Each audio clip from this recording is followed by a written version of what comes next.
Shalom, salam sejahtera bagi Bapak Ibu, Saudara-saudara, anak-anak yang dikasihi oleh Tuhan Yesus Kristus.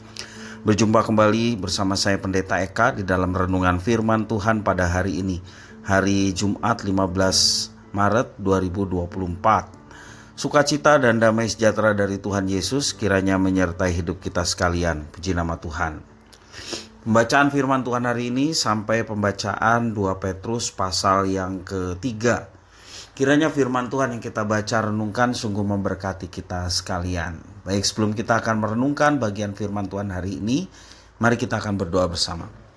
Tuhan Allah Bapa di surga, di dalam nama Tuhan Yesus, kami bersyukur, berterima kasih kepada Tuhan yang memberkati dan memelihara hidup kami sampai pada hari ini. Juga atas firman Tuhan yang menjadi penerang dalam hidup kami. Biarlah Tuhan memberkati supaya setiap kali membaca, merenungkan bagian firman-Mu, kami memahaminya, serta kami dapat menggenapinya dalam hidup kami setiap hari. Terima kasih Bapa, berfirmanlah atas kami sedia untuk belajar, merenungkan dan melakukannya. Demi nama Yesus Kristus kami berdoa. Haleluya. Amin. 2 Petrus pasal yang ketiga, bagian perenungan kita diambil dari ayat 17-18. Saya akan bacakan ulang, demikian firman Tuhan. Tetapi kamu, saudara-saudaraku yang kekasih, kamu telah mengetahui hal ini sebelumnya. Karena itu waspadalah, supaya kamu jangan terseret ke dalam kesesatan orang-orang yang tak mengenal hukum, dan jangan kehilangan peganganmu yang teguh. Tetapi bertumbuhlah dalam kasih karunia dan dalam pengenalan akan Tuhan dan Juru Selamat kita, Yesus Kristus, baginya kemuliaan sekarang dan sampai selama-lamanya. Bapak Ibu, Saudara-saudara yang dikasihi oleh Tuhan Yesus Kristus, dalam beberapa tradisi gereja, ketika seorang anak melakukan dosa atau kesalahan, maka orang tua si anak itu diminta untuk menyatakan pengakuan dosa, ataupun juga meminta maaf ketika itu berkaitan dengan orang lain.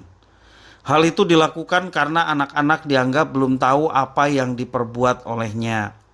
Beda soalnya ketika orang dewasa yang berbuat dosa atau kesalahan. Ia harus secara mandiri bertanggung jawab atas perbuatannya. Karena orang dewasa dianggap sudah paham benar salahnya suatu perbuatan.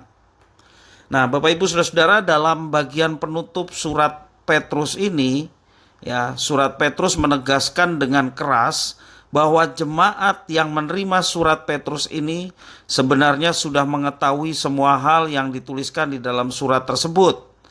Mereka bukan jemaat yang kosong dalam arti sama sekali tidak mengetahui apa-apa. Oleh karena itu mereka harus waspada. Ayat yang 17 menegaskan demikian. Mereka harus waspada. Jangan sampai mereka mengesampingkan atau melalaikan pengenalan mereka akan Tuhan Yesus, lalu mengikuti jalan yang salah. Yesuslah satu-satunya Tuhan dan Juru Selamat manusia. Yang mereka percayai, itulah yang mereka mesti pegang teguh. Mereka tetap harus meyakini kebenaran yang sudah mereka ketahui dan memegangnya dengan teguh, lalu terus bertumbuh sehingga Tuhan dimuliakan melalui kehidupan mereka sekalian. Ayat yang ke-18 menjelaskan demikian. Pengetahuan adalah sesuatu yang sangat kuat. Itulah cara kita pertama-tama mengenal Tuhan. Sekalipun pengetahuan kita mengenai Tuhan tidak akan pernah lengkap, hal itu tidak bisa diabaikan. Kita tidak bisa mengatakan bahwa yang penting hatiku percaya tanpa tahu siapa Tuhan yang sejati dan apa karyanya bagi dunia dan bagi manusia.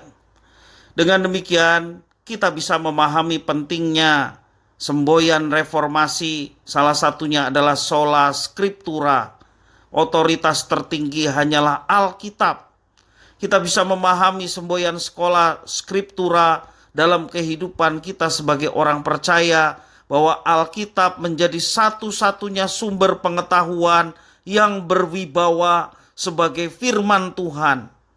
Dari dalam Alkitab firman Tuhan, kita diperkenalkan kepada Tuhan serta kehendak Tuhan juga karyanya bagi dunia, juga bagi kita yang sudah mengalami.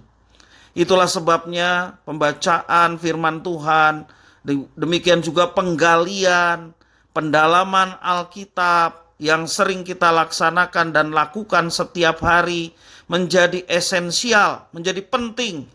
Karena itu menyangkut pengenalan kita akan Tuhan melalui pembacaan, perenungan, dan pendalaman Alkitab. Semua itu sangat esensial, sangat penting dalam kehidupan orang percaya untuk terus bertumbuh di dalam Dia. Pengenalan akan Tuhan tidak akan pernah ada dan juga tidak menjadi berguna jika kita hanya berhenti sebagai pengetahuan. Pengenalan kepada Tuhan Yesus haruslah menjadi fondasi kerohanian kita sebagai orang Kristen dan juga sebagai standar perbuatan kita, sehingga kita tetap setia kepadanya dan tidak mudah goyah iman diterpa badai kehidupan dan tantangan di zaman sekarang ini. Jangan kita pura-pura tidak tahu, tetapi teruslah bertumbuh di dalam iman sehingga hidup kita memuliakan Dia. Ingat bahwa segala sesuatu dari Dia, oleh Dia, kepada Dia, bagi Dialah kemuliaan untuk selama-lamanya. Kita sudah ditebus oleh Kristus dengan satu tujuan, kita kembali kepada tujuan semula manusia diciptakan, yakni untuk memuliakan Dia dan menikmati Dia selama-lamanya. Bapak Ibu Saudara-saudara yang kasih oleh Tuhan, mari kita menikmati hubungan spesial yang Tuhan percayakan kepada umatnya. Kita memiliki Tuhan yang berkuasa. Dia adalah Tuhan dari segala Allah sesembahan manusia yang dianggapnya berkuasa oleh manusia. Tetapi Dialah Tuhan yang sejati, Tuhan yang sesungguhnya. Setialah belajar firman Tuhan, karena dari situ pengenalan akan Tuhan terus ditambah-tambahkan. Pengenalan akan Tuhan yang ditambah-tambahkan membuat kita semakin tekun di dalam mempelajari firman Tuhan, mencari kehendaknya, dan terus melaksanakannya dalam hidup kita.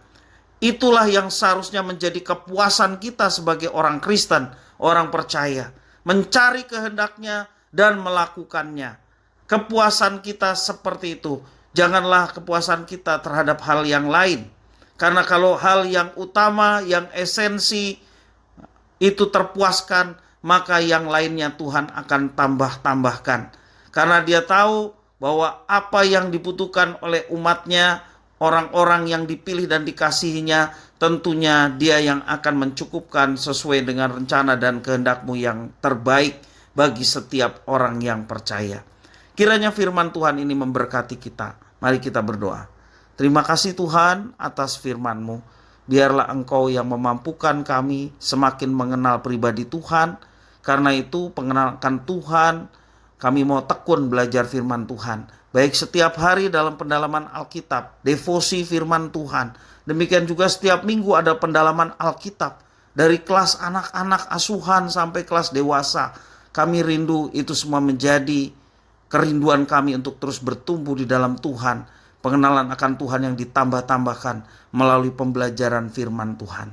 Terima kasih ya Tuhan atas berita baik hari ini.